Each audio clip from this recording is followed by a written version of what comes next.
pas dévoué.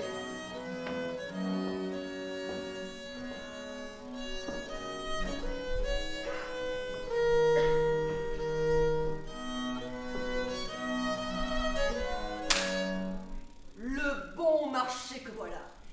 Sans dot, mes deux filles mariées la même semaine. Deux bons partis, l'un pour la fortune, l'autre pour les sciences. Et sans dot. Oui, sans dot.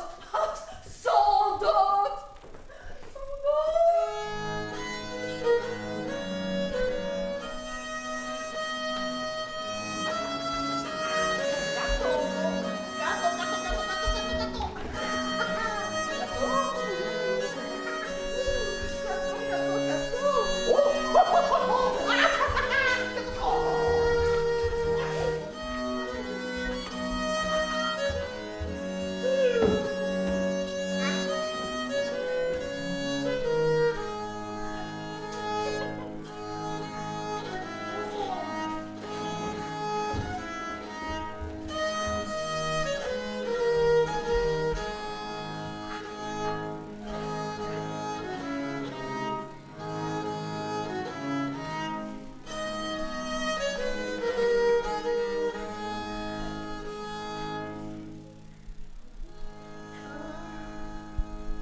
Comme il n'y a rien au monde qui soit si commun que les mariages, et qu'il est une chose sur laquelle les hommes se tournent ordinairement le plus en ridicule. Si l'amour vous soumet à ces lois inhumaines, choisissez un aimant, un objet plein d'appât, portez au moins de belles chaînes, et puisqu'il faut mourir, mourrez d'un beau trépas. Si l'objet de vos feux ne mérite vos peines, sous la pire d'amour, ne vous engagez pas. Portez au moins de belles chaînes. Voilà un ordre fort prudent. Rosine, je vous trouve à propos et j'allais chez vous vous chercher. Et pour quel sujet, s'il vous plaît? Pour vous communiquer une affaire que j'ai en tête et vous prier de m'en dire votre avis. Je suis ravie de cette rencontre et nous pouvons parler ici.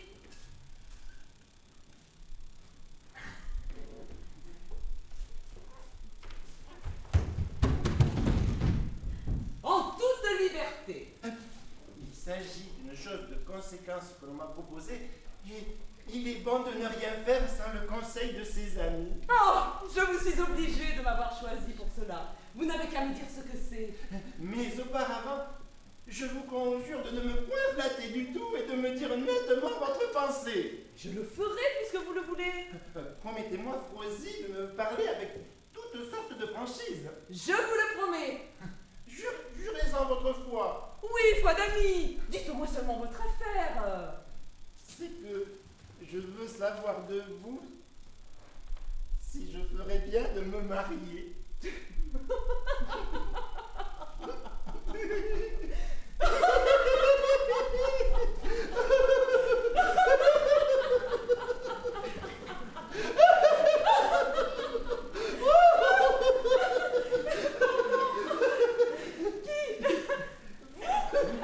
Moi-même, en propre personne, quel est votre avis là-dessus? Pourriez-vous auparavant me dire une chose? Quoi? Quel âge pouvez-vous bien avoir maintenant? Moi? Oui? Ma foi, je ne sais, mais je me porte bien. Quoi? Vous ne savez pas à peu près votre âge? Non, est-ce qu'on songe à cela? Et dites-moi un peu s'il vous plaît, combien aviez-vous d'années lorsque nous fîmes connaissance? Ma foi, je n'avais que 20 ans alors. Combien fûmes-nous ensemble à Rome? 8 ans? Quel temps demeurez-vous en Angleterre? 7 ans. Et en Hollande, vous fûtes ensuite? 5 ans et demi. 5 ans et demi. Combien y a-t-il que vous êtes revenu ici? Je revins en 56. De 56 à 68, il y a 12 ans, ce me semble. 5 ans en Hollande font 17, 7 en Angleterre 24, 8 dans notre séjour à Rome 32, et 20 que vous aviez lorsque nous fîmes connaissance. Cela fait justement 52. Si bien que sur votre propre confession, vous êtes environ dans votre 52e ou 53e année. Qui, moi? Oui. Mais cela ne se peut pas. Bon Dieu, le calcul est juste. Et là-dessus, je vous dirai franchement et en ami, comme vous m'avez fait promettre de vous parler, que le mariage n'est guère votre fait. C'est une chose à laquelle il faut que les jeunes gens pensent bien mûrement avant que de la faire. Mais les gens de votre âge n'y doivent point songer du tout. Et si l'on dit que la plus grande de toutes les folies est celle de se marier, je ne vois rien de plus mal à propos que de la faire, cette folie. Dans la saison, nous devons être plus sages. Enfin, je vous en donne nettement ma pensée, je ne vous conseille guère de songer au mariage, et je vous trouverai le plus ridicule du monde si, ayant été libre jusqu'à cette heure, vous alliez maintenant vous charger de la plus pesante des chaînes. Je vous dis, moi, que je suis résolu de me marier et que je ne serai point ridicule en épousant la fille que je préfère. Oh, mais c'est une autre chose. Vous ne m'avez pas dit cela. C'est une fille qui me plaît et que j'aime de tout mon cœur. Vous l'aimez de tout votre cœur. Sans doute. Et je l'ai demandé à sa mère. Vous l'avez demandé. Oui, c'est un mariage qui se doit conclure ce soir. J'ai donné parole. Mais je ne dis plus mot, mariez-vous donc. Vous semble-t-il, Frosine, que je ne sois plus propre à songer à une femme? Ne parlons pas ici de l'âge que je puis avoir, mais regardons seulement les choses. Y a-t-il homme de 30 ans qui paraisse plus frais et plus vigoureux que vous me voyez? Et n'ai-je pas tous les mouvements de mon corps aussi bons que jamais? Qu'en dites-vous? Vous avez raison, je m'étais trompé. Vous ferez bien de vous marier. Et outre la joie que j'aurai de posséder une belle femme qui me fera 1000 caresses, qui me dorlotera et me viendra frotter lorsque je serai là.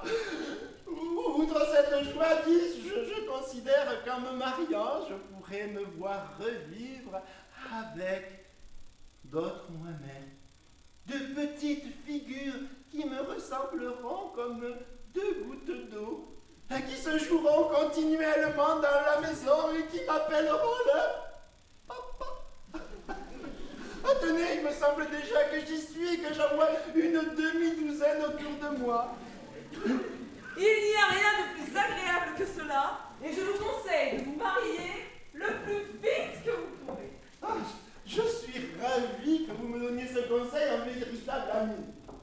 Et quelle est la personne, s'il vous plaît, que vous allez marier? Pardon? La jeune Angélique, si galante et si bien parée? Oui. Fille de Dame Gorgibus? Justement. Et sœur d'un certain Æcidas qui se mêle de porter l'épée? C'est cela. Vertu de ma vie! Qu'en dites-vous? Pour mariage, mariez-vous promptement! N'ai-je pas raison d'avoir fait ce choix? Oh, sans doute, vous serez bien marié. Dépêchez-vous de l'être. Vous me comblez de joie de me dire cela. Je vous remercie de votre conseil et je vous invite ce soir à mes noces. Oh, je n'y manquerai pas et je veux y aller en masque afin de les mieux honorer. Serviteur. Oh, la jeune Angélique, fille de Dame Gorgibus, avec le barbouillé, qui n'a que 53 ans. Oh, le beau mariage! Oh, le beau mariage! Ce mariage doit être heureux car il donne de la joie à tout le monde et je fais rire tous ceux à qui j'en parle. Me voilà maintenant le plus content des hommes. Alors, petit garçon, qu'on tienne le canne à queue et que l'on ne s'amuse pas à badiner. Voilà ma maîtresse qui vient.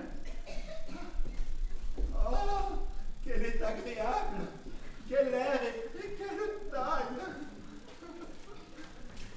Eh bien, où allez-vous, ma belle, chère épouse future de votre époux futur? Je vais faire quelques emplettes. Eh bien, ma belle, vous allez être à moi, de la tête jusqu'aux pieds, vos petits yeux éveillés, votre petit nez coquin, vos lèvres savoureuses, votre petit menton joli, vos petits tétons rondelés, votre...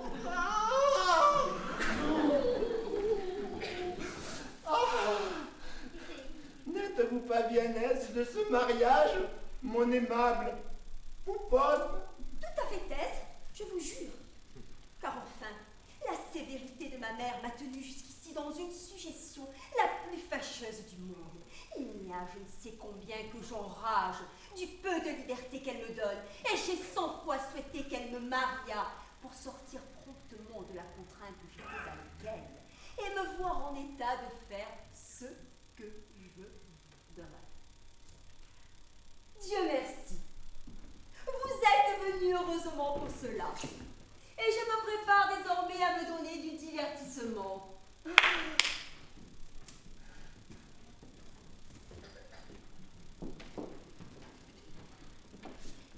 Et à réparer comme il faut le temps que j'ai perdu. Comme vous êtes un fort galant homme, et que vous savez comme il faut vivre, je crois que nous ferons le meilleur ménage du monde ensemble. Et que vous ne serez point de ces maris incommodes qui veulent que leurs femmes vivent comme des loups-garous. Je vous avoue que je ne m'accommoderai pas de cela, et que la solitude me désespère. J'aime le jeu, les promenades, les visites, les assemblées. En un mot, toutes les choses du plaisir.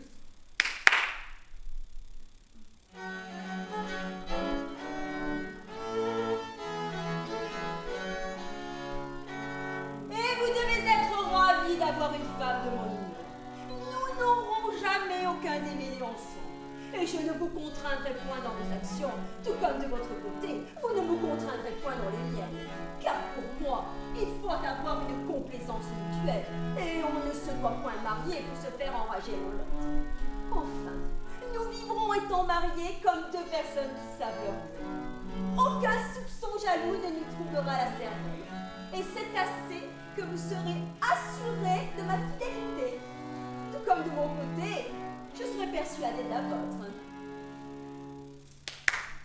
Mais qu'avez-vous? Je vous vois tout changer de visage.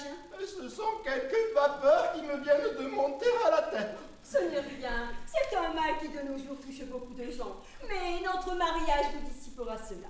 Adieu.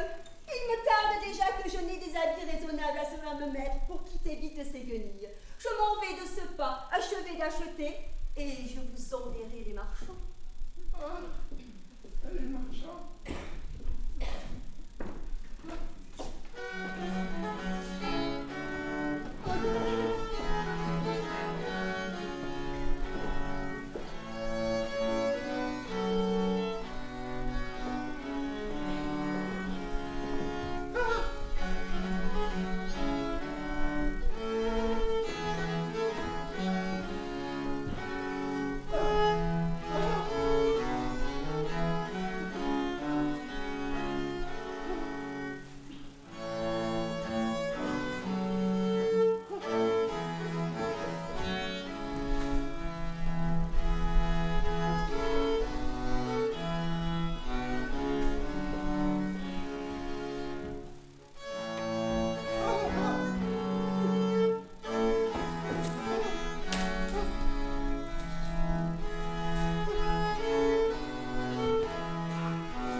pas là me répandre. Dites-moi un peu si je crains d'être cocu. Cocu? Oui, cocu. Cocu? Oui, si je crains d'être cocu. Cocu? Cocu? Cocu? Cocu? Cocu?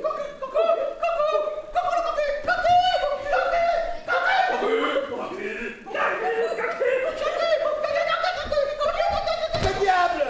Ce n'est pas là me répandre. Venez ça.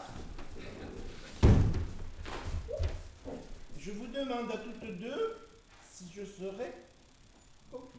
Cocu? Vous? Oui, si je serais cocu.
Madame! Que voulez-vous de moi, monsieur? J'aurais besoin de votre conseil sur une petite affaire dont il s'agit. Monsieur, changez s'il vous plaît cette façon de parler. Notre philosophie ordonne de ne pas énoncer de propositions décisives, de parler de tout avec incertitude, de suspendre toujours son jugement. Et par cette raison, vous ne devez pas dire je suis venu, mais il me semble que je suis venu. Il me semble. Eh oui, oui, oui. Mais parbleu, il faut bien qu'il me semble, puisque cela est... Cela n'est pas une conséquence et il peut vous sembler sans que la chose soit véritable. Comment? Il n'est pas vrai que je suis venu. Cela est incertain et nous devons douter de tout. Il m'apparaît que vous êtes là. Il me semble que je vous parle. Mais il n'est pas assuré que cela soit. Parbleu, vous vous moquez. Mais laissons ces subtilités, parlons un peu de mon affaire.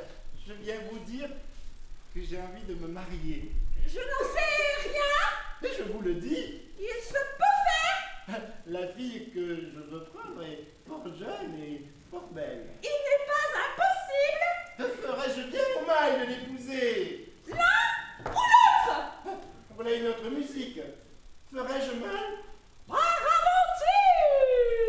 J'ai une forte inclination pour la fille. Il n'y a pas d'impossibilité.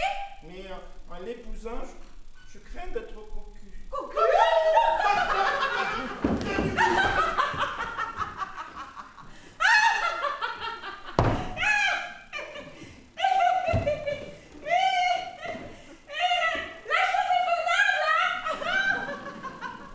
Qu'en pensez-vous? Il n'y a pas d'impossibilité. Que feriez-vous si vous étiez à ma place? Je ne sais. Que me conseillez-vous de faire? Ce qui vous plaira. Oh, j'enrage! La peste est du bourreau! Oh, je te ferai changer de mode! Chienne de philosophe! Allez! Ah! Tiens!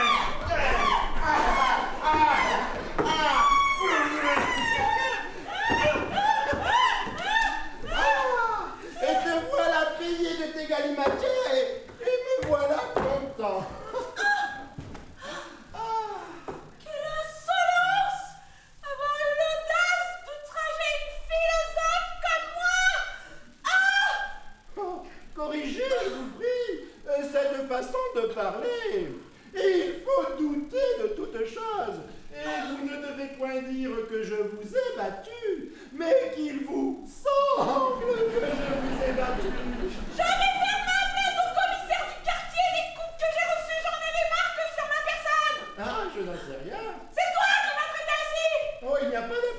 député. Décret contre toi. Oui, c'est cela. Tu seras condamné en justice. Et il en sera ce qui pourra.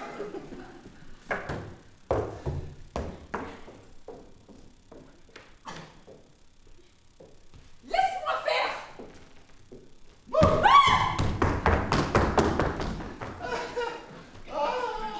On ne saurait tirer une parole positive de cette chienne-là et on est aussi savant à la fin qu'au commencement. Ah, mais que dois-je faire dans l'incertitude des suites de mon mariage? Angélique! Angélique! Angélique! Quoi, belle Angélique? Belle Angélique, c'est sans raillerie que vous parlez? Sans raillerie. Vous vous mariez tout de bon? Tout de beau. Et vos noces se feront dès ce soir? Et ce soir. Et vous pouvez, cruel que vous êtes, oublier l'amour que j'ai pour vous et les obligeantes paroles que vous m'aviez données? Moi? Mais point du tout. Je vous considère toujours de même. Et ce mariage ne doit point vous inquiéter. C'est un homme que je n'épouse pas par amour. J'ai embrassé cette occasion-ci sur l'espérance de me voir enfin délivrée de mes barbons. C'est un homme qui mourra bien avant qu'il soit peu et qui n'a tout au plus que 6 mois dans le ventre. Je n'aurai pas longuement à demander pour moi au ciel l'heureux état de veuve. Ma foi, voilà qui me montre tout ce que je puis demander. Nous parlons de vous justement et nous en disions tout le bien qu'on en saurait dire. Est-ce là, monsieur? Oui, c'est monsieur qui me prend pour femme. Oh! Monsieur! Oh! Oh! Monsieur! Monsieur! Oh! Monsieur! Monsieur! Monsieur, Monsieur!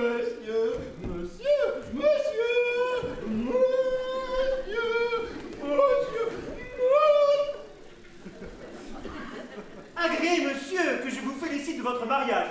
Je vous assure que vous épousez là une très honnête personne. Et vous, mademoiselle, je me réjouis avec vous aussi de l'heureux choix que vous avez fait. Vous ne pouviez pas mieux trouver. Oh, monsieur, c'est trop d'honneur que vous nous faites tous les deux. Mais allons, le temps me presse et nous aurons tout le loisir de nous entretenir ensemble.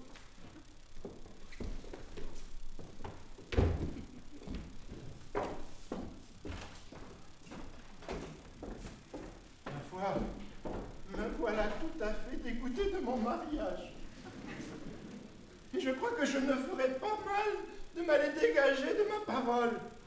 Tâchons adroitement de nous débarrasser de cette affaire.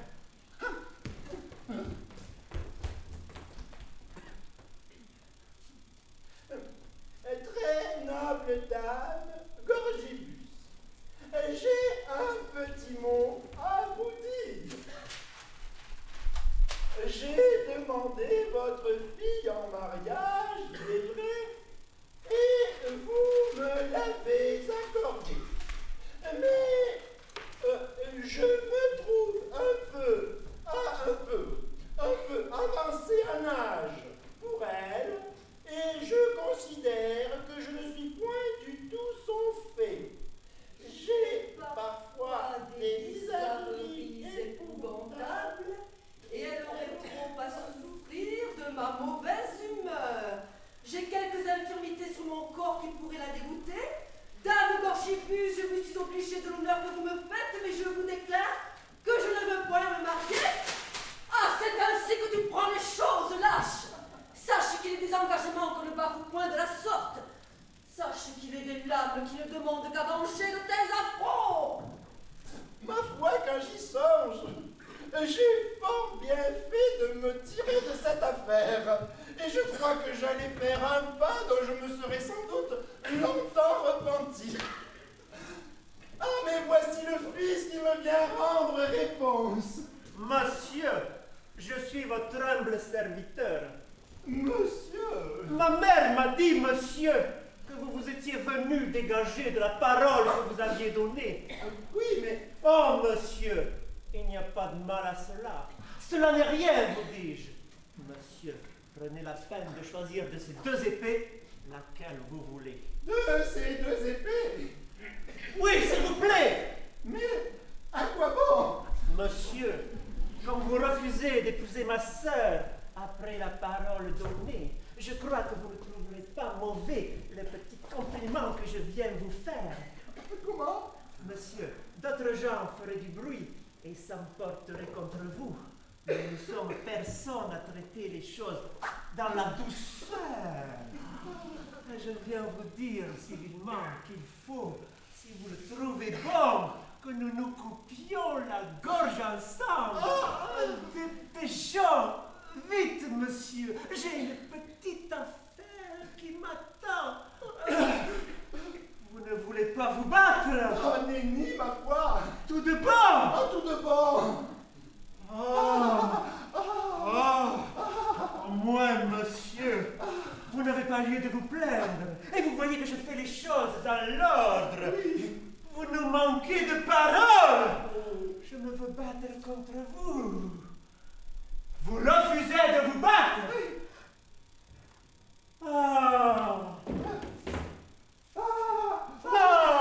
Je vous donne des coups de bâton. Tout cela est dans les formes. Mais vous êtes bien trop honnête homme pour ne pas approuver mon procédé. Mais quel diable d'homme est ceci? Alors, monsieur, faites les choses galamment et sans vous faire tirer l'oreille. Encore? Monsieur, je ne contrains personne, mais il faut que vous vous battiez ou que vous épousiez ma sœur. Mais je ne puis faire ni l'un ni l'autre, je vous assure! Assurément. Assurément! Avec votre permission. Monsieur, je suis au regret d'être obligé d'amuser ainsi avec vous. Mais je ne cesserai point que vous n'ayez promis d'épouser ma sœur ou bien de vous battre.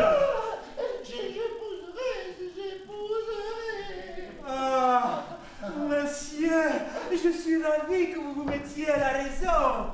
Car vous savez, vous êtes l'homme du monde que j'estime le plus. Je vous jure, j'aurais été au désespoir que vous m'eussiez contraint à vous maltraiter. Je vais appeler ma mère pour lui dire que tout est d'accord.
Allons nous réjouir et célébrer cet heureux mariage.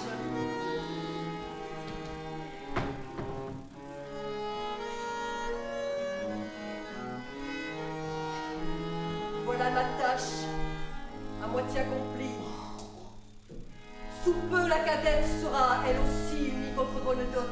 De surcroît, avec l'un de ces savants hommes qui vous peuvent ouvrir les portes des salons où l'on fait état de ses lettres et de son savoir, et où je me languis d'être. Ah, Philaminde, te voilà riche et reconnue. Pour peu que ton barbon de Gorgibus s'étouffe de son grand âge, et tu seras libre des fardeaux que tu traînes. Oh, Philomath! Philomath, riche et reconnu, et libre!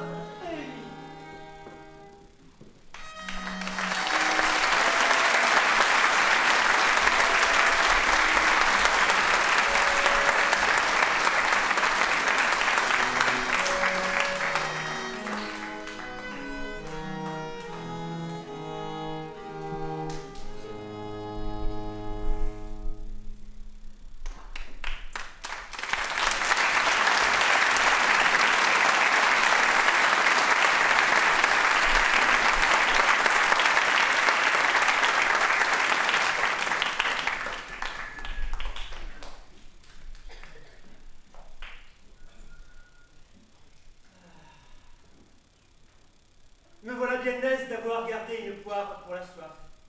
Angélique, mariée au barbouillé, fera une amante de choix.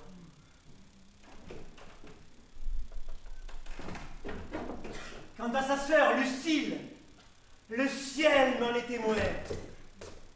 J'ai plus raison de la laisser espérer mon amour.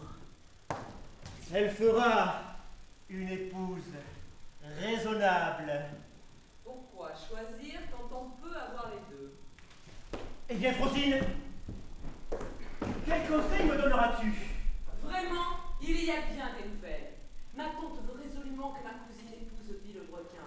Et les affaires sont tellement avancées que je crois qu'ils eussent été mariés dès aujourd'hui si vous n'étiez aimés. Et comme ma cousine m'a confié le secret de l'amour qu'elle porte, et que nous ne sommes plus à l'extrémité par l'avarice de ma vieille tante, nous nous sommes avisés d'une belle invention afin de différer le mariage. Eh bien, Frosine? Frosine? Frosine? Frosine?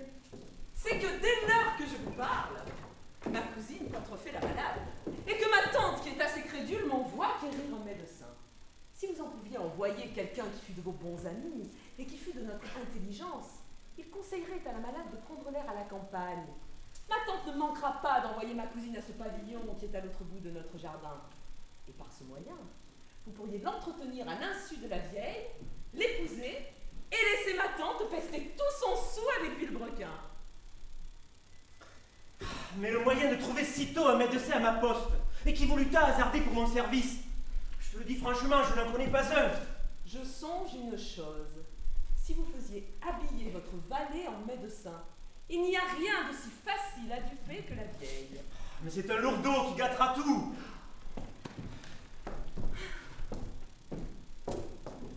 Mais il faut s'en servir, faute d'autre.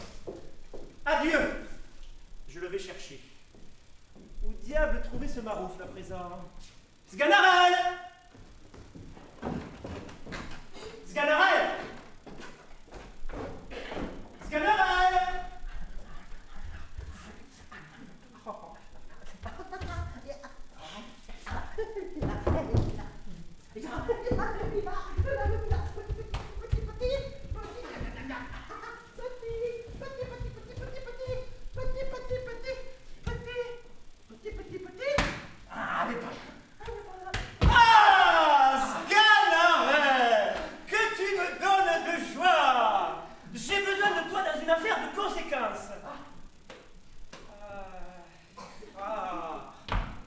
Mais comme je ne sais pas ce que tu sais faire. Ce que je sais faire, monsieur? Employez-moi seulement en vos affaires de conséquence, en quelque chose d'importance. Par exemple, envoyez-moi voir quelle heure il est à une horloge, voir combien le beurre vaut au marché, ou abreuver le cheval. C'est alors que vous saurez ce que je sais faire. Ce n'est pas cela. C'est qu'il faut que tu contrefasses le médecin. Hein? Moi, médecin, monsieur? Je suis prêt à faire tout ce qui vous plaira, mais pour faire le médecin, je suis assez votre serviteur. Pour n'a rien faire du tout. Et puis par quel bout m'y prendre? Ma foi, monsieur, vous vous moquez de moi. Si tu veux entreprendre cela, va, je te donnerai 10 pistoles. Ah, pour 10 pistoles, je ne dis pas que je ne sois médecin. Car voyez-vous, je n'ai pas l'esprit tant subtil pour vous dire la vérité. Mais quand je serai médecin, où irai-je? Chez Dame Gorgibus, vois sa fille, qui est malade. Sganarelle! mais tu es un lourdeau qui, au lieu de bien faire, pourrait bien tout... Oula, monsieur, ne soyez point en peine. Je saurais aussi bien faire mourir une personne qu'aucun médecin qui soit dans la ville. On dit un proverbe d'ordinaire, après la mort, le médecin. Et vous verrez que si je m'en mêle, on dira, après le médecin, gare à la mort. Mais quand je songe, cela est bien difficile de faire le médecin. Et si je ne faisais rien qui vaille? Il n'y a rien de si facile à cette rencontre. Dame Gorgibus se laissera étourdir de ton discours, pourvu que tu parles d'Hippocrate et de Galien, et que tu sois un peu effronté. C'est-à-dire qu'il faudra parler philosophie, mathématiques. Si elle est une femme facile, comme vous le dites, je vous garantis de tout. Venez seulement me faire avoir un habit de médecin, m'instruire de ce qu'il faut faire, et surtout me donner mes licences, qui sont les 10 pistoles promises. Allez, allez.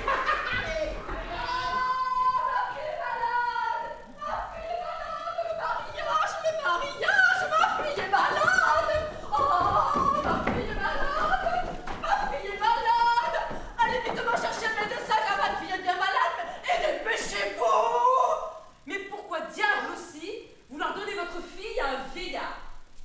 Croyez-vous que ce ne soit pas le désir d'avoir un jeune homme qui la travaille? Voyez-vous la connexité qu'il y a? Mais dépêche-toi, je vois bien que cette maladie-là reculera bien les noces. Ah, et c'est bien ce qui me fait enrager. Je croyais en ces noces rencontrer quelques galants lettrés, et m'en voilà sevré. Je m'en vais chercher un médecin pour moi aussi bien que pour votre fille. Je suis désespérée. Un homme qui la travaille, la connexe... Ah, mais ma fille est malade, mais qu'on la soigne, qu'on la soigne. Oh, qu'on la soigne. Oh.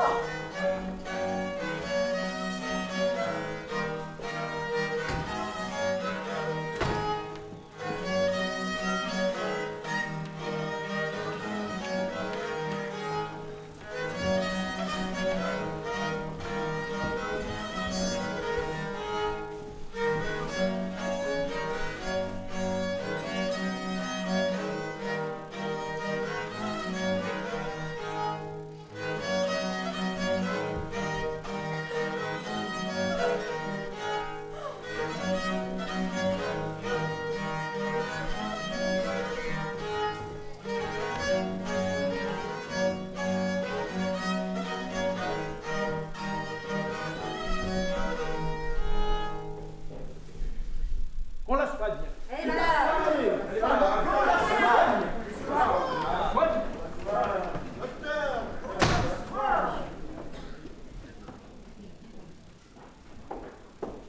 Ah! Je vous trouve à propos, ma tante, pour vous apporter une bonne nouvelle. Je vous amène le plus habile des médecins du monde. Un homme qui nous vient des pays étrangers, qui sait les plus beaux secrets et qui sans doute guérira ma cousine. On me l'a présenté par bonheur et je vous l'amène. Il est si savant que je voudrais de bon cœur être malade afin qu'il ne me guérisse. Mais où est-il donc? Le voilà qui me suit, tenez, le voilà.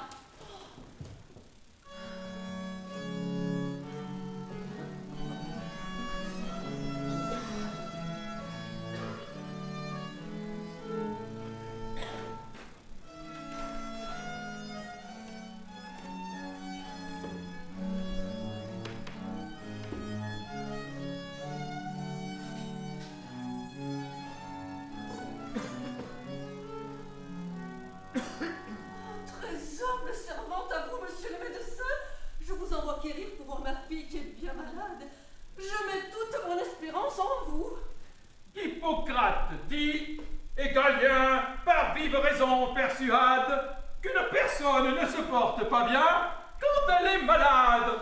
Vous avez raison de mettre votre espérance en moi, car je suis le plus grand, le plus docte, le plus habile médecin qui soit dans la faculté végétale, sensitive et minérale. Ah, j'en suis fort ravie. Ne vous imaginez pas que je sois un médecin ordinaire, un médecin du commun. Tous les autres médecins ne sont à mon égard que des avortons de médecine. J'ai des talents particuliers. J'ai des secrets. Salam alek. Salam alek. Rodrigue, as-tu du cœur? Signor no! Signor no! Signor sì! Verogna! Verogna! Seculare! Seculorum! Verogna seculare seculorum! Fais encore! Voyons un peu! Et ce n'est pas elle la malade, c'est sa fille. Il n'importe! Le sang! Le sang de la mère et de la fille ne sont qu'une seule et même chose. Et par altération de celui de la mère, je puis connaître la maladie de la fille.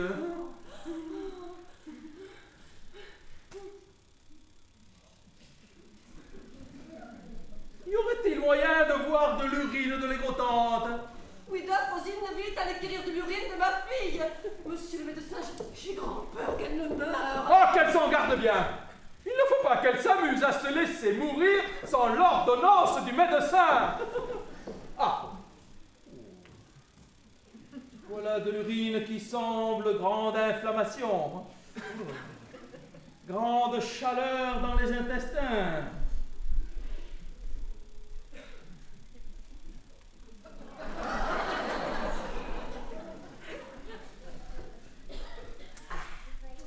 Elle n'est pas tant mauvaise pourtant. Quoi, monsieur, vous l'avalez?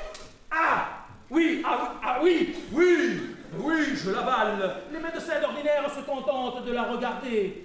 Mais moi qui suis un médecin hors du commun, je l'avale. Parce qu'avec le goût, je discerne mieux la cause et les suites de la maladie. Mais, à vous dire la vérité, il y en avait trop peu pour asseoir un bon jugement. Qu'on la fasse encore pisser. À la faire pisser. Que cela? Voilà bien de quoi? Ah, si tous les malades pissent de la sorte, je veux bien être médecin toute ma vie. Faites-la pisser copieusement. Copieusement! Elle ne peut pas pisser davantage, c'est tout ce qu'on peut avoir. Quoi? Dame Gorgibus, votre fille ne pisse que des gouttes? Voilà une bien maigre pisseuse que votre fille. Je vois bien qu'il faudra que je lui ordonne une potion pissative. Y a-t-il moyen de voir la malade? Elle est levée. Bien, mademoiselle, vous êtes malade? Oui, monsieur.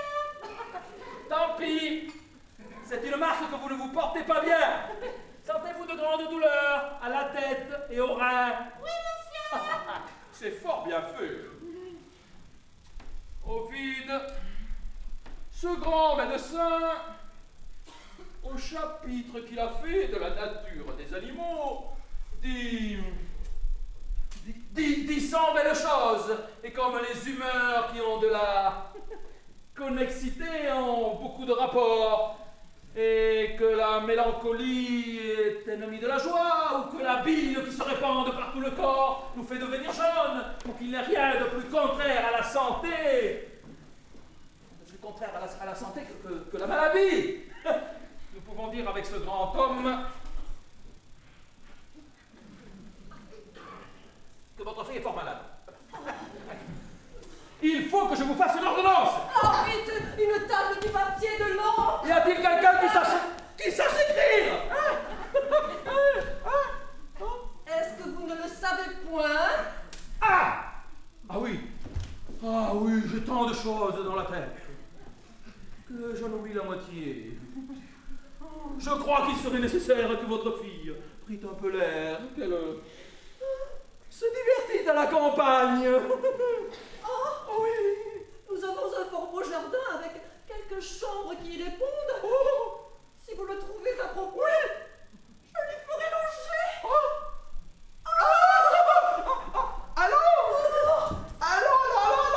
Allons, visitez les lieux.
malade.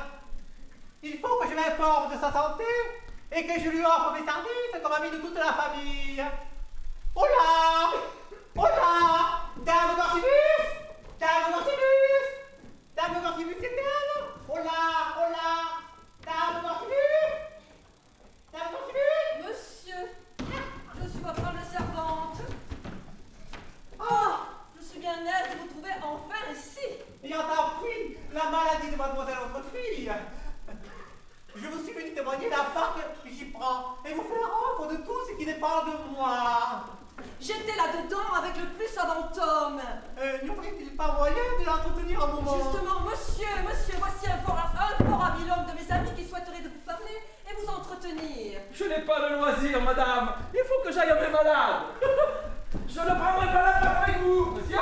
Monsieur, après ce que m'a dit madame, de votre mérite et de votre savoir, j'ai eu la plus grande passion du monde d'avoir l'honneur de votre connaissance. J'ai pris la liberté de vous saluer à ce dessein. J'ai peur de vous être important. Il faut avouer que tous ceux qui excellent en quelque science sont dignes de grandes louanges, et particulièrement ceux qui font profession de la médecine, tant à cause de son utilité que parce qu'elle contient en elle plusieurs autres sciences, ce qui rend sa parfaite connaissance fort difficile. Et c'est fort à propos qu'Hippocrate dit dans son premier aphorisme: Vita brevis, ardero anga occasio autem preceps, experimentum periculissom judicium difficile. Difficile. Baril comme moustibus. Vous n'êtes pas de ces médecins qui ne vous appliquez que la médecine que l'on appelle rationnalopathique. Et je crois que vous l'exercez tous les jours avec beaucoup de succès. Expirantia magistra rerum, interdum docta plus valet. Monsieur, j'ai peur de vous être important. Je prends congé de vous dans l'espérance que j'ai qu'à la première vue, j'aurai l'honneur de converser avec vous. Que vous semble de cet homme-là? Il sait quelques petites choses.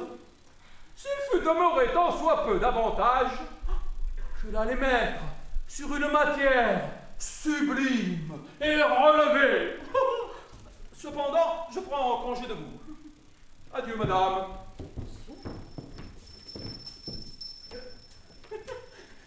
Que voulez-vous faire? Je sais bien ce que je vous dois. Voyons, madame, je ne suis pas un homme mercenaire. Je n'en prendrai pas.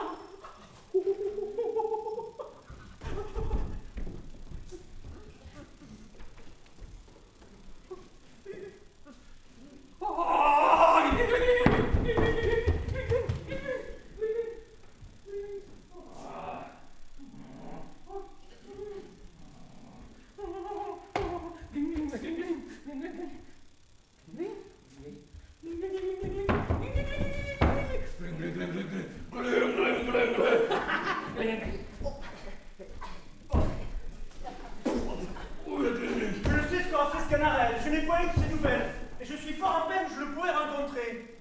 Mais bon, le voici. Eh bien, Sganarelle, qu'as-tu fait depuis que je ne t'ai point vu? Merveille sur merveille. Je me suis introduit chez Dame Gorgibus et lui ai conseillé de faire prendre l'air à sa fille. Tellement que maintenant elle est au bout de leur jardin, tellement éloignée de la vieille que vous pouvez l'aller voir sans peine. Ah, que tu me donnes de joie! Ah, sans perdre de temps, je l'avais retrouvé de ce pas.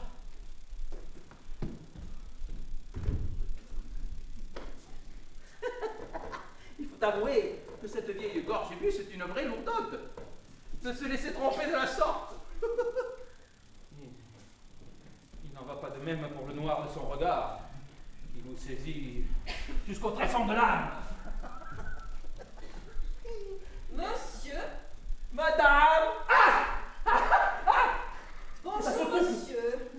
C'est à ce coup que voilà la médecine renversée. Mais il faut que je la trompe.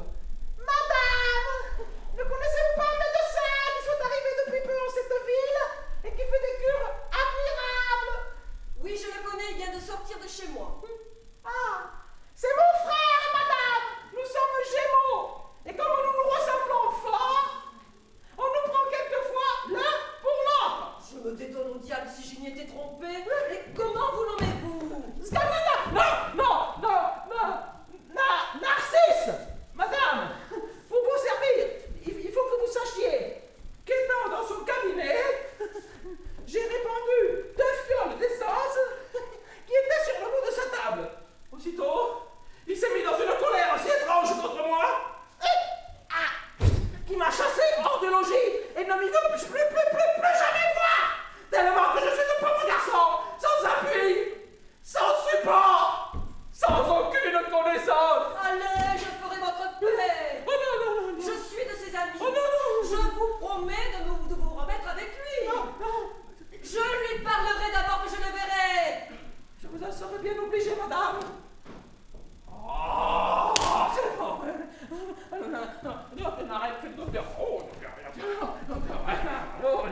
mais Narcisse, oui, mais la Narcisse. On mangeait. La pomme.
Je n'eusse jamais cru que Sganarelle se fût si bien acquitté de son devoir. Ah, mon pauvre garçon, que je t'ai d'obligations. Ouais, vous parlez fort à votre aise. La dame Gorgibus m'a rencontré. Et sans une invention que j'ai trouvée, toute la mèche était découverte. Mais fuyez-vous! Fuyez-vous-en, la Mathilde! Monsieur Narcisse!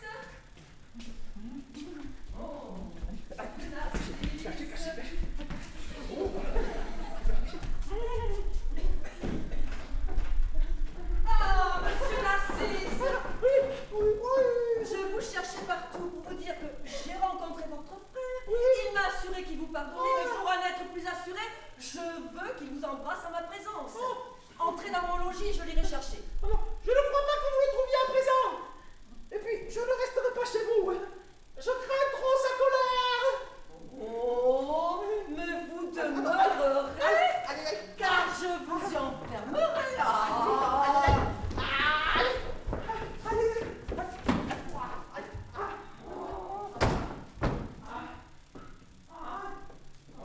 Je m'en vais à présent chercher votre frère.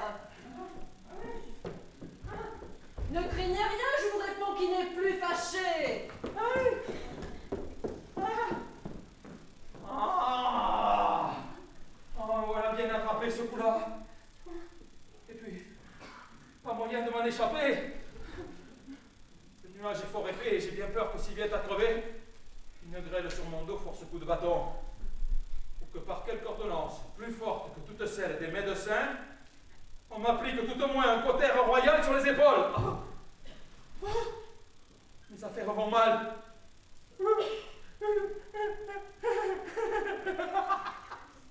Mais pourquoi se désespérer? Puisque j'ai tant fait, poussons la fourbe jusqu'au bout. Oui, oui. Il en faut encore sortir et montrer que Sganarelle est le roi des fourbes. Allez, oh là, c'est haut, oh, c'est haut. Oula, oula, oula. Ma foi, voilà qui est drôle. Comme diable on sort ici par les fenêtres. Il faut que je demeure ici et voir à quoi tout cela aboutira.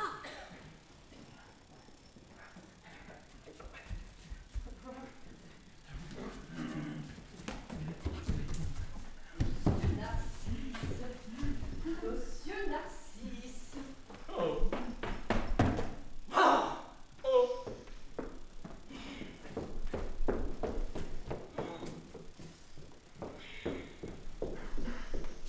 Ah!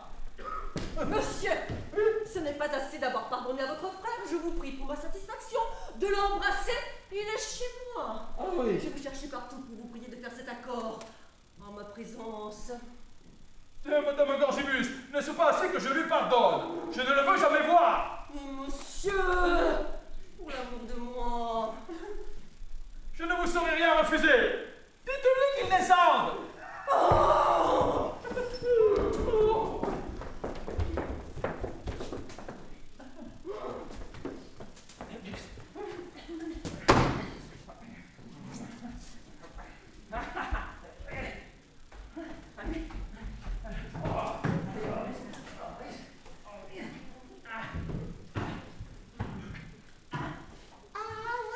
Monsieur, voilà votre frère qui vous attend là-bas. Il m'a promis qu'il fera tout ce que je voudrais. Ah oui, je vous prie de le faire revenir ici.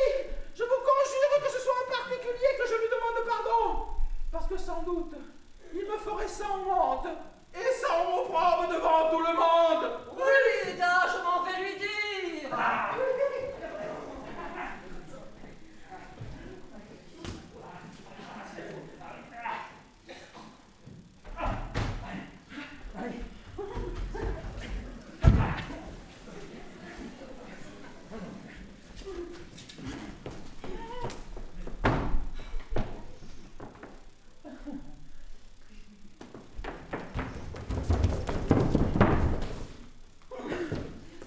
Il dit qu'il est honteux et qu'il vous prie d'entrer afin qu'il vous demande pardon en particulier.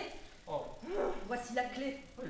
Je vous prie de ne me point refuser et de me donner ce contentement. Je ne vous saurais rien refuser.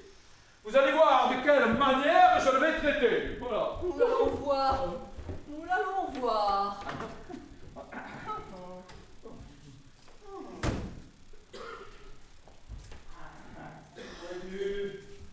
Voyons un peu.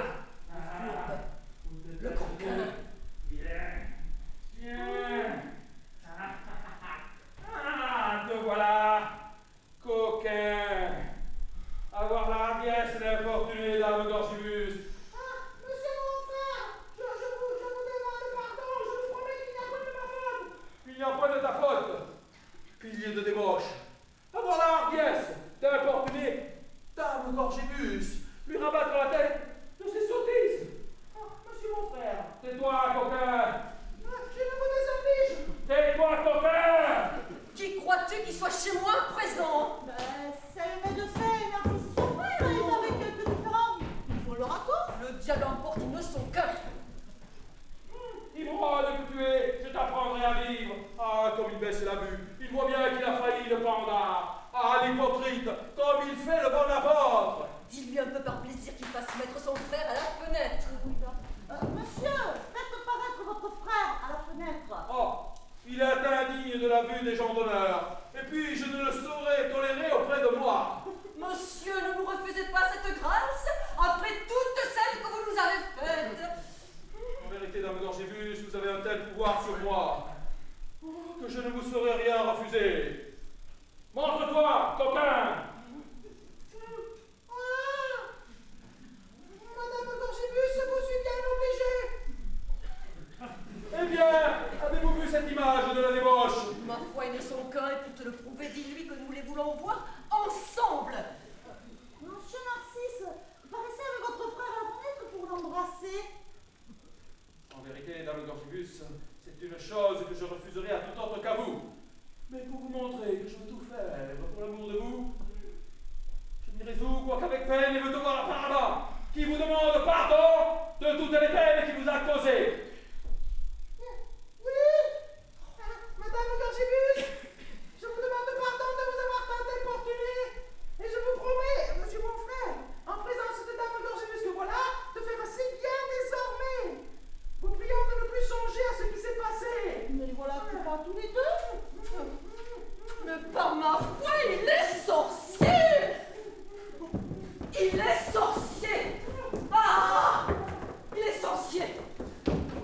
Et il est sorcier, te dis-je. Il est sorcier. Oh, il est sorcier. Il est sorcier. Ah voilà, dame Gorgibus, voilà la clé de votre maison que je vous rends. Je n'ai pas voulu que ce coquin soit descendu avec moi, parce qu'il me fait honte. Et puis, je ne voudrais pas qu'on le vît en ma présence dans la ville où je suis en quelque réputation. Vous irez le faire sortir quand bon vous semblera. Bien le bonjour, madame. Ma foi, je m'en vais délivrer ce pauvre garçon, car en vérité, s'il lui a pardonné, ça n'a pas été sans le bien maltraiter.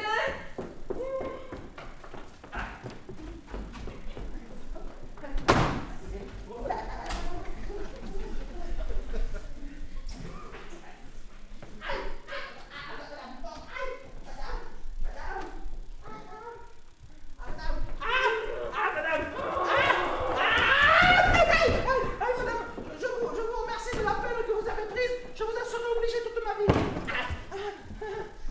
Et croyez-vous que je sois le médecin à présent? Monsieur le Le médecin. médecin, Monsieur le médecin. Monsieur le médecin. Monsieur le médecin. il s'allait aller. Monsieur le médecin. Le voilà le coquin qui joue la farce et qui vous trompe. Oh!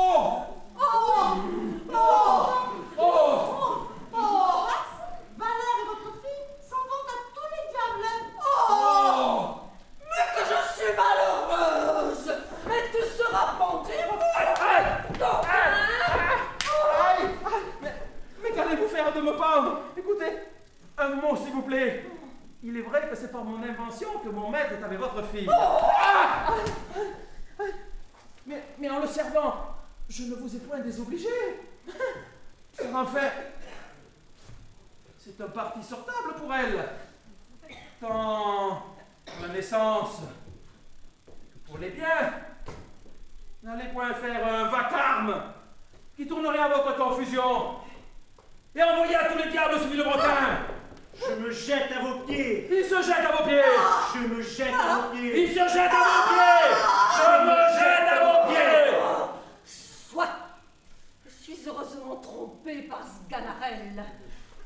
Ayant un si brave gendre. Ah!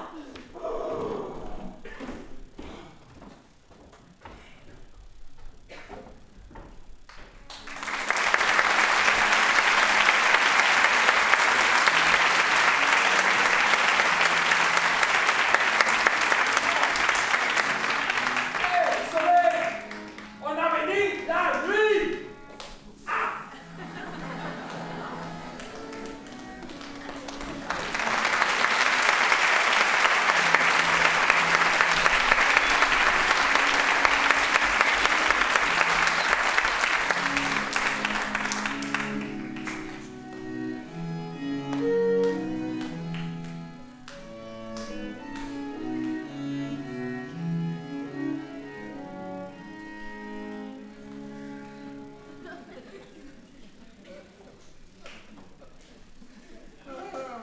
Faut avouer que je suis le plus malheureux des hommes. Ah, j'ai une femme qui me fait enrager. Au lieu de me donner du soulagement et faire les choses à mon souhait, elle me fait donner au diable 20 fois le jour. Au lieu de se tenir à la maison, elle préfère la promenade, la bonne, chère et fréquente je ne sais quelle sorte de gens. Ah, votre barbouillé. Que tu es misérable? Il me faut pourtant la punir. Mais si je la tuais, l'invention ne vaut rien, tu serais pendu. Si tu la faisais mettre en prison, Madame Carogne en sortirait avec son passe-partout. Oui, Mais que diable faire alors? Ah, mais voici monsieur le docteur qui passe par ici. Je vais lui demander un bon conseil sur ce que je dois faire. Je m'en allais vous chercher pour vous faire une prière sur une petite chose dont il s'agit. Il faut que tu sois bien mal appris, bien lourdeau et bien mal mouginé, mon ami, puisque tu m'abordes sans ôter ton chapeau. Sans observer, rationnel bloqué temporis. Quoi? Personne. Débuté par un discours mal digéré? Au lieu de dire salve, versus salvis, docteur Roux, héros de Tessémé. Et pour qui le prends-tu, mon ami? Oh, ma foi, excusez-moi, c'est que j'avais l'esprit en écharpe et je ne songeais pas ce que je faisais. Mais je sais bien que vous êtes galant homme. Ah, sais-tu d'où il y a le mot galant homme? Qu'ils viennent de Villejuif ou d'Aubervilliers, je m'en soucie guère. Sache que le mot galant homme il vient du mot élégant, qu'on a le G et le A de la première finale. Puis qu'on a L et ajoutant A. Ça l'a fait galant. Puis ajoutant homme. Ça l'a fait galant homme. Mais encore, pour qui me prends-tu? Je vous prends pour un docteur. Ça, écoutez-moi donc, il faut que vous sachiez. Sache que je ne suis pas seulement un docteur, que je suis 1, 2, 3, 4, 5. C'est ça, tu n'as dit, quoi, docteur. Premièrement, parce que comme l'unité est la base, Le fondement.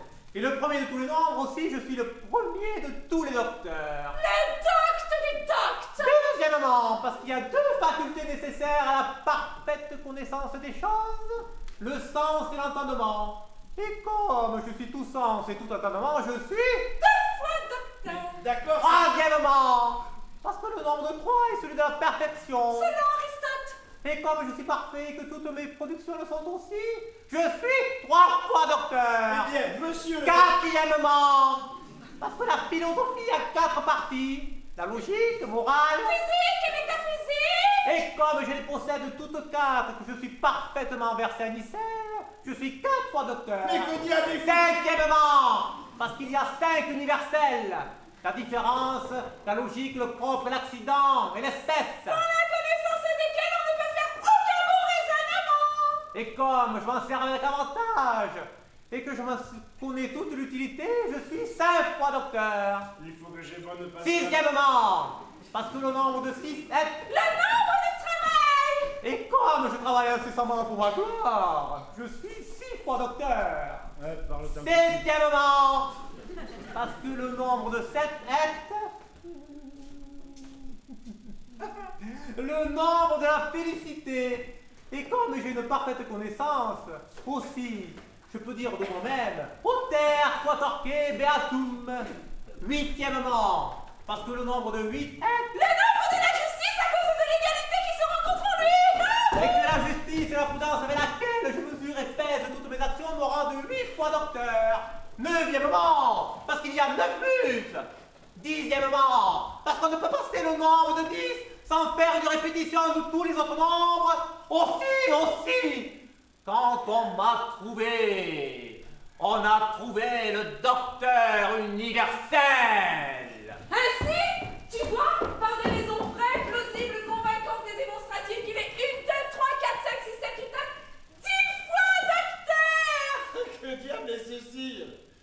Et je comptais trouver un homme fort savant qui me donnerait un bon conseil, et je trouve un ramoneur de cheminée qui, au lieu de me parler, s'amuse à jouer à l'amour.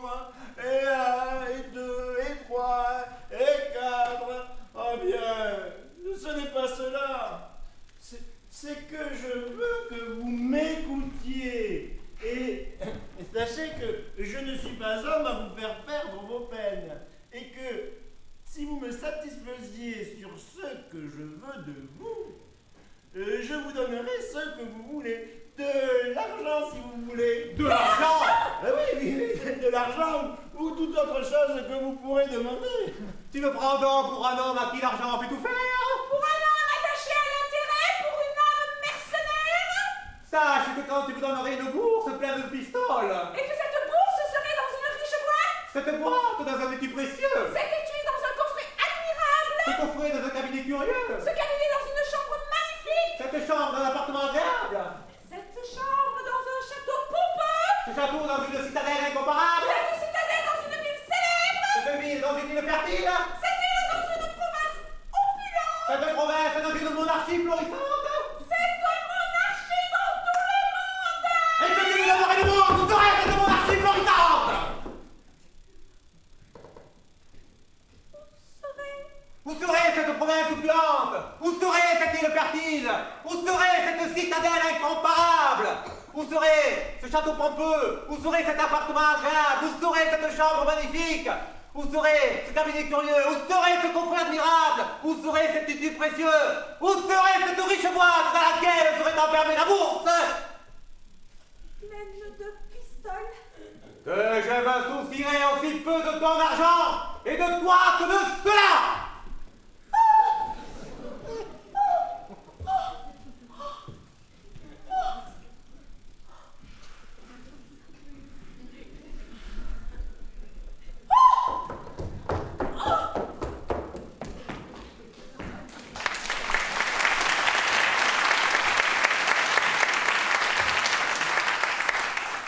Ma foi, je m'y suis mépris.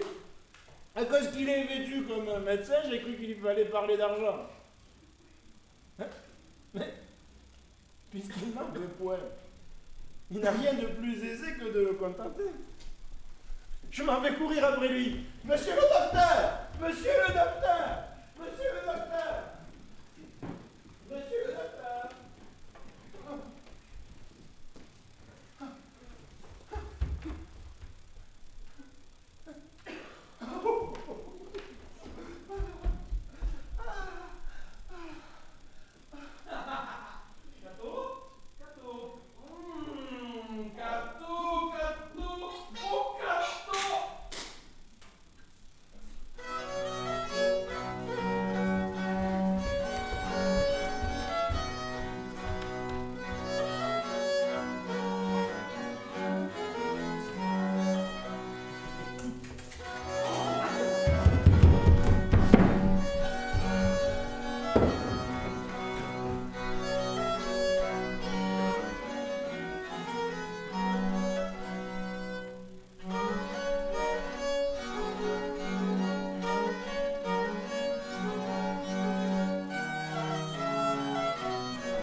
Madame, vous me faites trop d'honneur de me vouloir souffrir.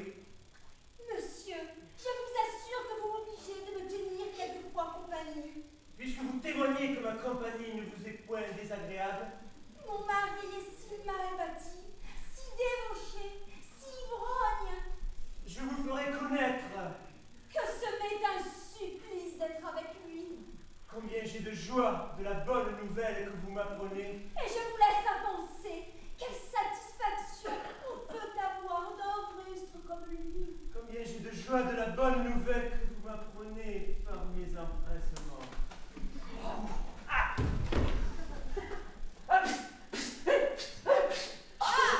Changer de discours? Voilà pour tout guignon qui arrive.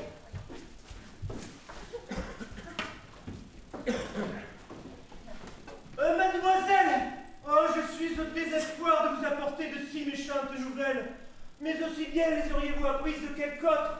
Et puisque votre sœur est fort malade. Monsieur, ne m'en dites pas davantage. Je suis votre servante et je vous rends grâce de la peine que vous avez prise. Ma foi, sans aller chez le notaire, voilà le certificat de mon cocuage.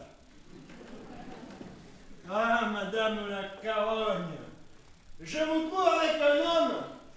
Après toutes les défenses que je vous ai faites,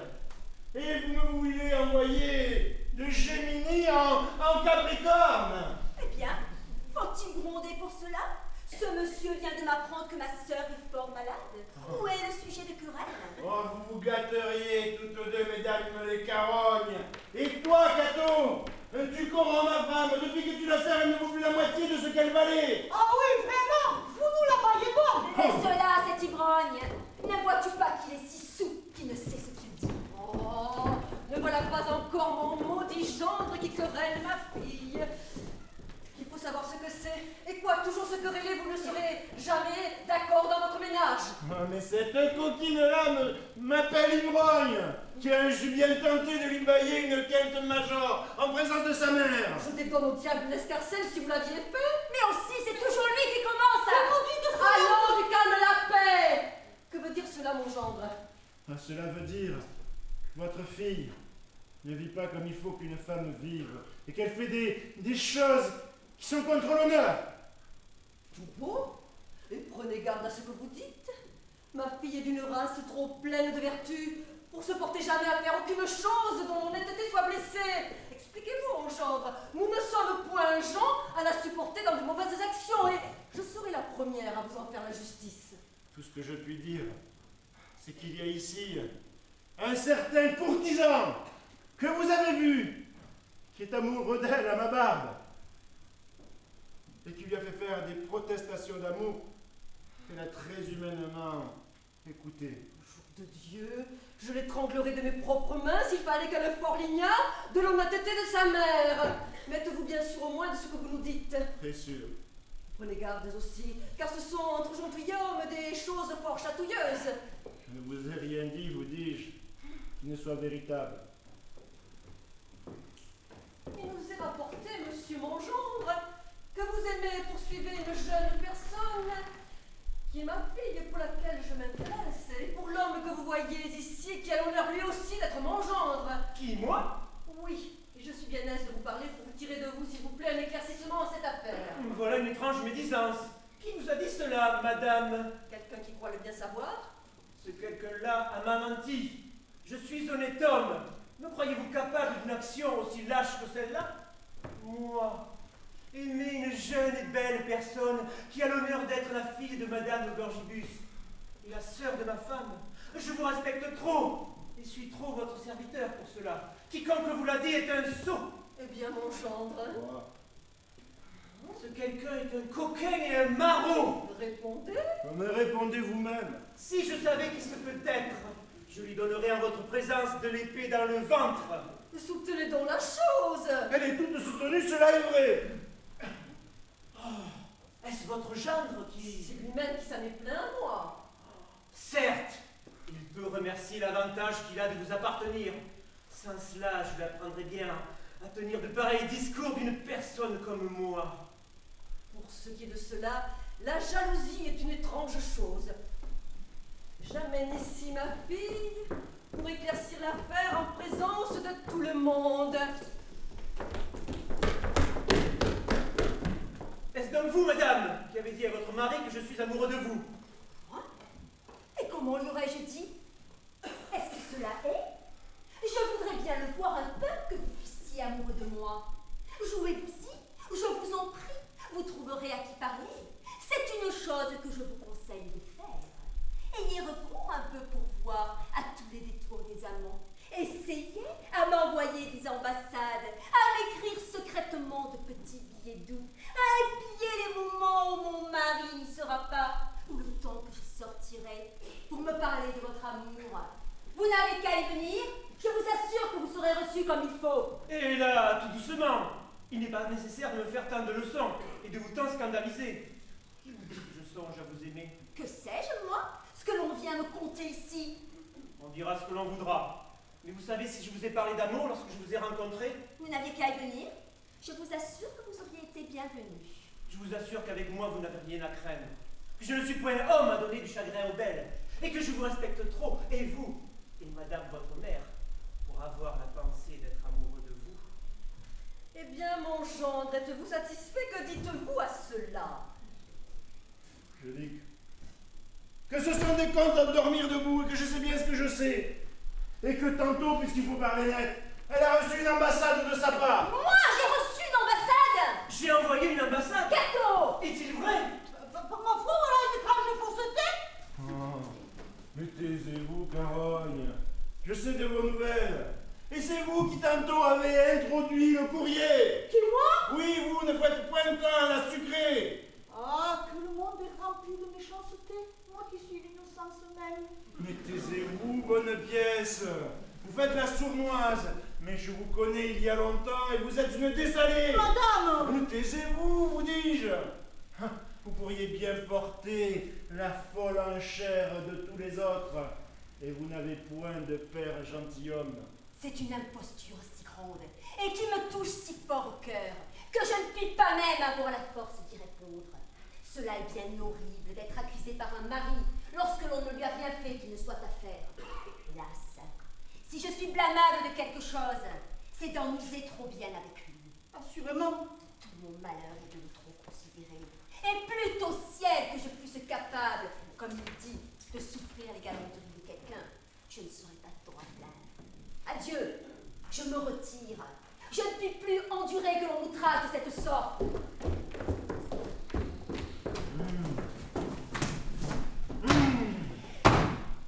Oh, oh, Stella! Stella!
Je veux bien m'arrêter un moment. J'aurais fait un moment. Soyez donc brève. Voilà qui est fait un continent. Il faut avouer, dame Gorgibus, que c'est une belle qualité que de dire les choses en peu de paroles. Virtutem primam et secuta compestire linguam. La plus grande qualité d'un honnête homme, c'est de parler peu. Vous saurez donc. Socrate recommandait 3 choses fort soigneusement à ses disciples. La retenue dans les actions, la sobriété dans le manger, et de dire les choses en peu de paroles. Commencez donc, dame Gorgibus. C'est ce que je veux Mais faire. un peu de mots. Laissez-moi donc parler. Ah, vous êtes une ignorante, une indocte, une femme ignare de toute bonne discipline. Un homme en français. Oh. Et quoi? Vous commencez la narration sans faire vos exemples? Il faut que quelqu'un autre me conte le désordre. Mademoiselle, contez-moi un peu le détail de ce vacarme. Voyez-vous bien là, mon gros coquin, mon sac à vin de mari. Doucement, s'il vous plaît. Parlez avec respect de votre époux quand vous êtes devant la moustache d'un homme comme moi. Ah oui, docteur, je me moque bien de vous et de votre doctrine. Et je suis docteur quand je veux. Tu es docteur quand tu veux. Tu as la mine de suivre pour ton caprice. Via consta, est viabus, tribus, est una longa. Venez ça, vous. Dites-moi un peu quelle est la cause, le sujet de votre combustion. Monsieur le docteur. Voilà qui est bien commencé. Monsieur le docteur. Ce mot de docteur a quelque chose de tout à l'oreille, quelque chose plein d'emphase. Monsieur le docteur. À la mienne volonté. Voilà qui est bien. À la mienne volonté. La volonté présuppose le souhait. Le souhait présuppose des actions pour arriver à ses fins. Et la fin présuppose un objet. À la mienne volonté.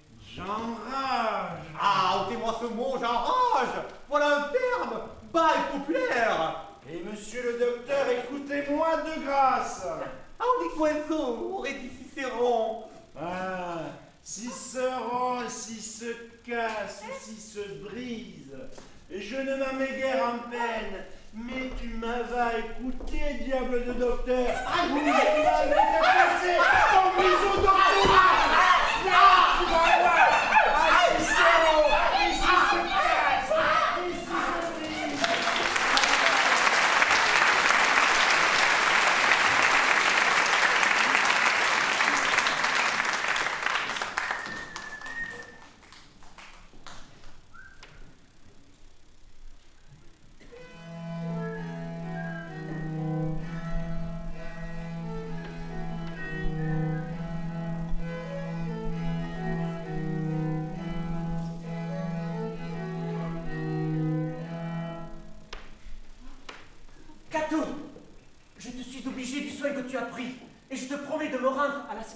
votre maîtresse me donne dans 1 heure.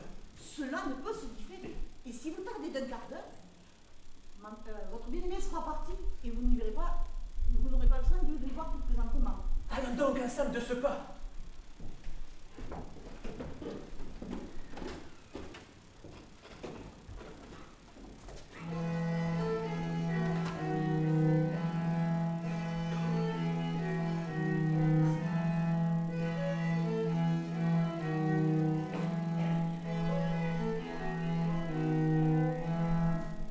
Pendant que mon mari n'y est pas, je vais faire un tour à un bal que donne l'une de mes voisines. Je serai revenue auparavant lui, car il est quelque part au cabaret. Il ne s'apercevra pas que je suis sortie. Ce maronfle-là me laisse toute seule à la maison comme si j'étais son chien.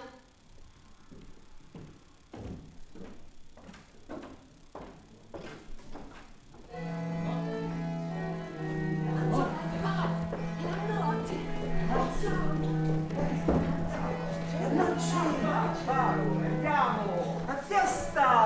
Andiamo!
Je savais bien que j'aurais raison de ce diable de docteur et de sa fichue doctrine. Au diable l'ignorant! J'ai renvoyé par terre toute sa science. Mais il faut pourtant que j'aille voir si notre bonne ménagère m'aura préparé à souper.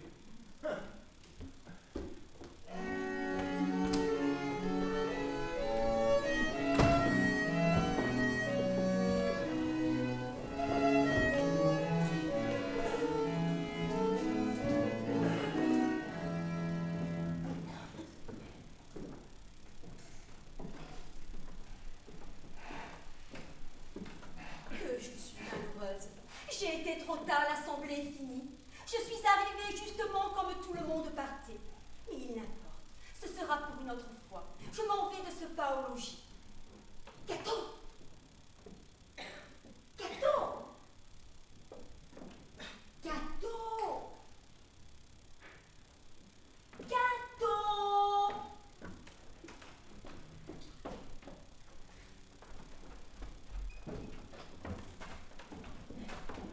Rentrons sans faire de bruit.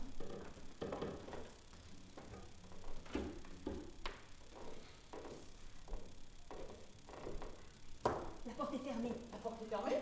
Mais j'ai le passe-partout. Ouvrez doucement. On a fermé dans dedans et je ne sais comment nous ferons. Appelez les garçons du curé qui couchent là. Colin! Colin! Colin! Colin! Colin! Colin!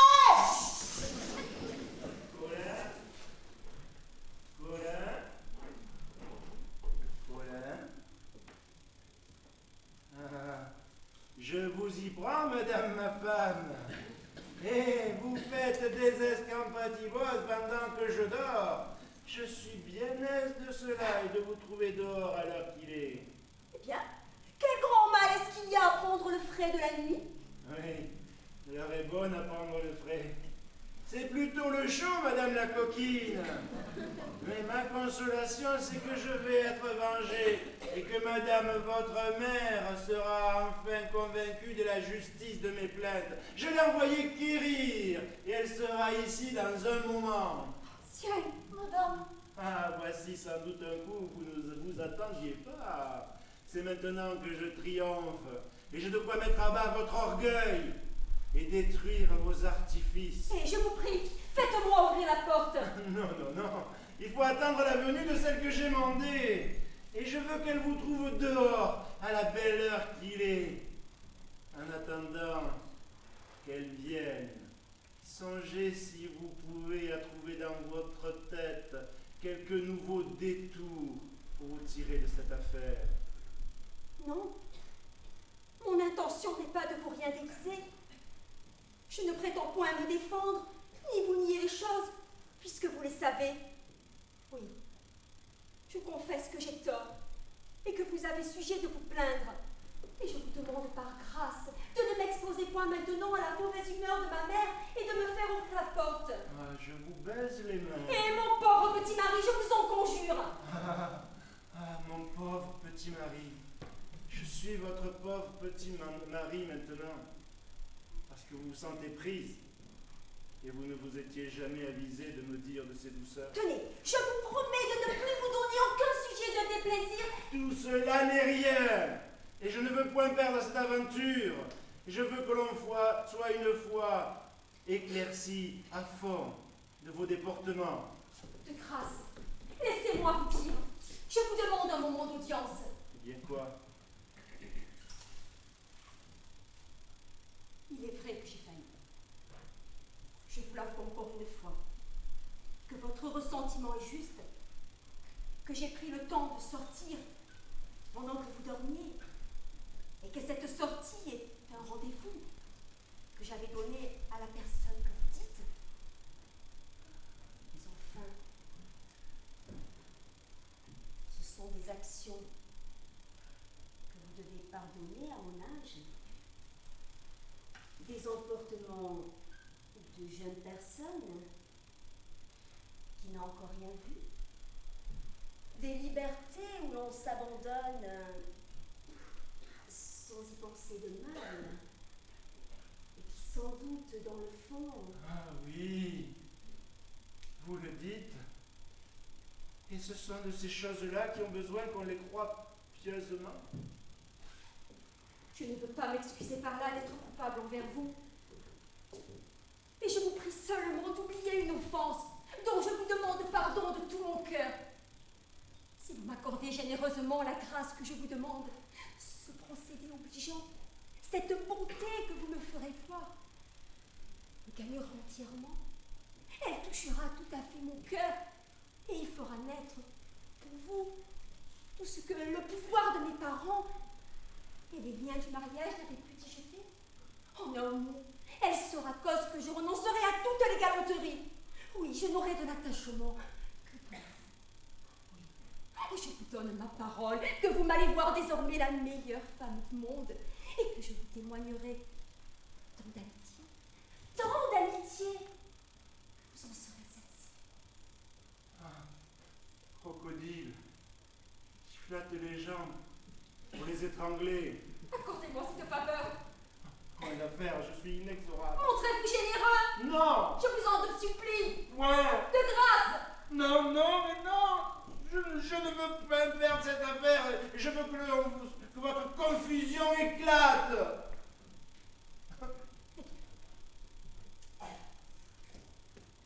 Si vous me réduisez au désespoir, sachez qu'une femme en cet état est capable de tout. Et que je ferai quelque chose ici dont vous vous repentirez. Et que ferez-vous, s'il vous plaît? Mon cœur se portera jusqu'aux extrêmes résolutions. Et de ce couteau que voici, je me tuerai sur la place. À la bonne heure. Pas tant à la bonne heure pour vous que vous vous imaginez. On sait de tous côtés nos différends et les chagrins perpétuels que vous concevez contre moi. Lorsque l'on me trouvera morte, il n'y aura personne qui ne mette en doute que ce ne soit vous qui m'aurez tuée. Et mes parents ne sont pas gens assurément à laisser cette mort impie. Et ils en feront sur votre personne toute la punition que leur pourront offrir chaleur, de leur ressentiment. C'est par là que je trouverai moyen de me venger de vous. Et je ne suis pas la première qui sut recourir à de pareilles vengeances, qui n'ait pas fait difficulté de se donner la mort pour perdre ceux qui ont la cruauté de nous pousser à la dernière extrémité. Je suis votre valet, mais on ne s'avise plus de se tuer soi-même et la mode a dépassé il y a longtemps. C'est une chose dont vous pouvez vous tenir sûr. Et si vous persistez dans votre refus, si vous ne me faites point ouvrir, je vous jure que tout à l'heure, je vais vous montrer jusqu'où peut aller la résolution d'une personne que l'on met au désespoir. Bagatelle, Bagatelle, c'est pour me faire peur. Eh bien, puisqu'il le faut, voici qui nous contentera tous deux et montrera si je me moque. Sans les filles, par le ciel, que ma mort soit vengée comme je le souhaite, et que celui qui en est cause reçoive un juste châtiment de la dureté qu'il a eu pour moi. Ouais. Serait-elle si malicieuse que de s'être allée tuer pour me faire pendre? Prenons un bout de chandelle pour aller voir.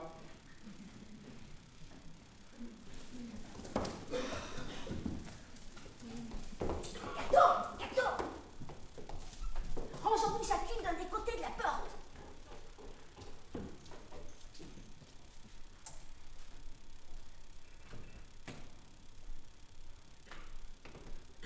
La méchanceté d'une femme pourrait-elle aller jusque-là?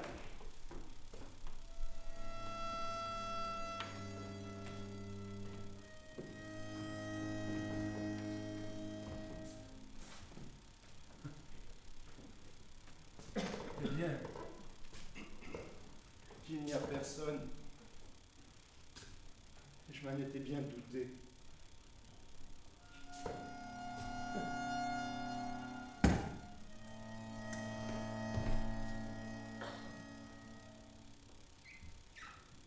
La pandarde s'en est allée, voyant qu'elle ne gagnerait rien après moi, ni par menace, ni par prière.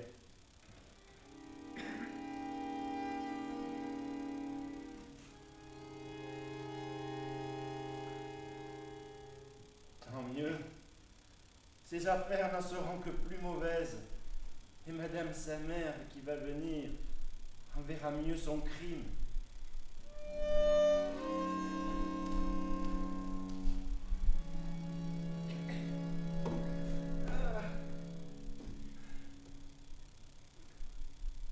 Ah.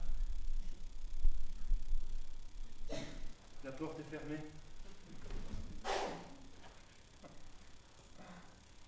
Ah. Oh là. Oh. Quelqu'un. Qu'on m'ouvre promptement.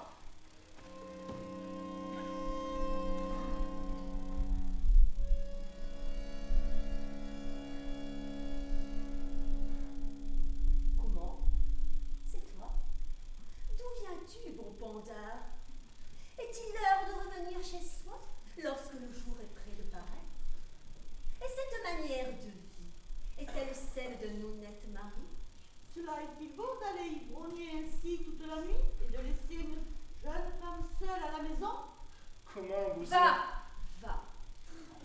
Je suis lasse de tes déportements et je m'en vais me plaindre sans plus tarder à ma mère. Quoi? C'est comme cela que vous osez. Mais ouvre vite, pandarde que tu es, ou je te... Qu'est-ce ceci? Toujours de la dispute, de la querelle, de la dissension. Et quoi? Vous ne serez jamais d'accord. Mais voyez-vous aussi, il arrive à l'heure qu'il est. Il fait un vacarme horrible, il est sourd, il me menace. Mais l'heure de revenir.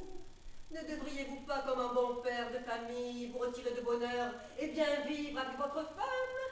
Mais je me donne au diable si j'ai jamais sorti. Hey, demandez à ces messieurs-là, dans le parterre. C'est elle qui ne fait que de revenir. Ah, que l'innocence est opprimée. Ah, ça, allons. Accordez-vous, demandez-lui pardon. Moi, demandez pardon. Oui, pardon, et sans tarder. Oh, ciel. Allons, ma fille, que votre mari vous demande pardon. Moi, lui pardonner ce qu'il m'a fait? Oh non, ma mère, je ne peux m'y résoudre. Et je vous demande plutôt de me séparer d'un mari avec lequel je ne peux plus vivre. Il le faut, ma fille, et c'est moi qui vous demande. Vous avez sur moi une puissance absolue, et ces mots me ferment la bouche. Allons, mettez-vous à genoux. À genoux. À genoux et sans tarder. Oh. Oh. Que dois-je dire? Madame, je vous prie de me pardonner. Madame, je vous prie de me pardonner. L'extravagance que j'ai faite. L'extravagance que j'ai faite de vous épouser. Et je vous prie de croire que je vivrai mieux à présent. Et je vous prie de croire que je vivrai mieux à présent. Bien. Et sachez que c'est ici la dernière de vos impertinences que nous souffrirons. Jour de Dieu, si vous y retournez, on vous apprendra le respect que vous devez à votre femme et à ceux de qui elle sort.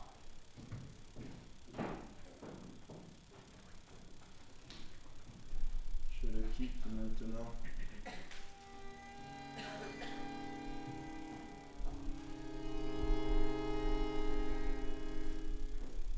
Mais je n'y vois plus de remède.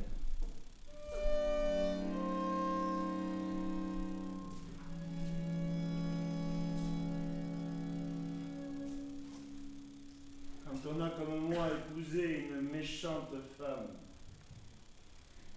le meilleur parti qu'il reste à prendre, c'est de s'aller jeter dans l'eau la tête la première.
tout cela serait rien sans la composition, l'arrangement, la pensée. Comme on dit, les tableaux ont toujours un créateur et pour les pièces de théâtre, il y a un metteur en scène. Je vous demande d'applaudir très fort Thierry Janet.